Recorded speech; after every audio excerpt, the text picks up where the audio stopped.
bara la Afrika lilikuwa linaonekana lina ukubwa sawa na nchi kama Greenland, Canada na Marekani. Sasa ukubwa sahihi wa Afrika ni kwamba unaweza kuvijaza hivi Greenland kama 14 hivi hapa, au ukachukua Marekani, ukachukua haka Ulaya na hata China ukaziweka zote kwenye bara hili la Afrika na bado kabakiwa na kinafasi kidogo.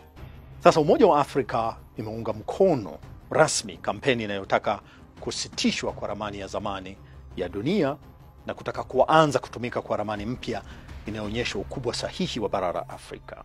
Vinara wa kampeni hii wanataja sababu kadhaa kwa nini ramani hiyo ya zamani haifai. We're not just saying stop the longest, disinformation, misinformation campaign in the world because it's been going on since the 16th century. We're actually saying here's an alternative. This is something that's actually accurate and represents the continent as it should be. Wanaharakati hao wanasema athari hii inakwenda mbali kabisa. Hata namna ambavyo elimu inatolewa darasani au vyombo vya habari vinavyoripoti kuhusiana na Afrika, au hata namna ambavyo sera ndani ya Afrika au hata nje ya Afrika zinatungwa kuhusiana na Afrika. Sasa ikitolewa hiyo ramani ya zamani, ipi itatumika kama mbadala wake? Kuna ramani mpya inayojulikana kama Eco Earth Projection ambayo ilitengenezwa mwaka 2018.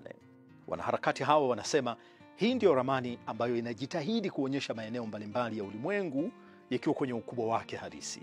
Uliwahi kugundua kwamba ramani hiyo ya zamani ilikuwa inapotosha ukubwa halisi wa Afrika? Tuandikie kwenye maoni hapo chini.